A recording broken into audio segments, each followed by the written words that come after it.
தென்கிழக்கு தேன் சிட்டு செம்பருத்தி பூ முட்டு செல்லம் கொஞ்சுதே தாலாட்ட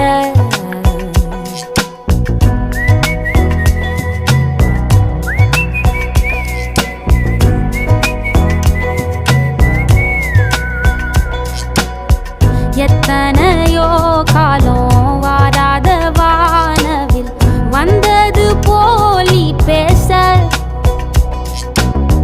உச்சியில நீந்தும் ஆகாச மீனென துள்ளிடுதே ஓ ஆசை மழை அடிக்கும் ஓஞ்சிருப்பில் செடி முளைக்கும் நான் பூவாக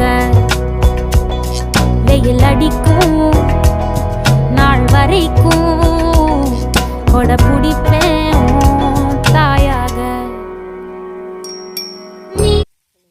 இந்த வஞ்சன மீன் வறுவல் பார்த்தீங்கன்னா ரொம்ப டேஸ்ட்டாக இருக்கும். நம்ம எத்தனை மீன் சாப்பிட்டாலும் இதில் உள்ள டேஸ்ட்டே நல்ல அலாதியான சுவை தான். இதேமாரி பார்த்தீங்கன்னாக்கா இந்தமாரி எவ்வளோது நம்ம சின்ன சைஸ் வாங்காமல் பெரிய சைஸ் வாங்கி செய்கிறோமோ அதுக்குள்ள டேஸ்ட்டே நமக்கு சூப்பராக இருக்கும். ரெண்டாவது இது உடம்புக்கும் ரொம்ப ஆரோக்கியம். எங்கள் பையனுக்கு ரொம்ப பிடிச்ச மீனுனா இதுதான். அடிக்கடி வாங்கிட்டு வந்து கொடுத்து இதை செஞ்சு கொடுமா அப்படின்மா. அதுவும் இப்போ வெளியூர் போயிட்டு வந்த உடனே பார்த்தீங்கன்னாக்கா வீட்டில் செஞ்சு சாப்பிட்டா நமக்கு ரொம்ப நல்லா இருக்குங்கிறதுனாலேயே பசங்க என்ன கேட்குறாங்களோ அவங்க விருப்பப்படி நான் செஞ்சு கொடுத்துருவேன். இதுக்கெல்லாம் அழுப்பே பார்க்கவும் மாட்டேன்.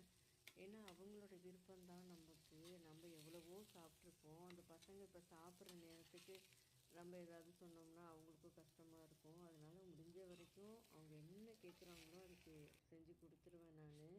நீங்களும் இதே மாதிரி செஞ்சு பாருங்கள். இந்த வீடியோக்கு ஒரு லைக் கொடுங்க. நெக்ஸ்ட் வீடியோவில் பார்க்கலாம்.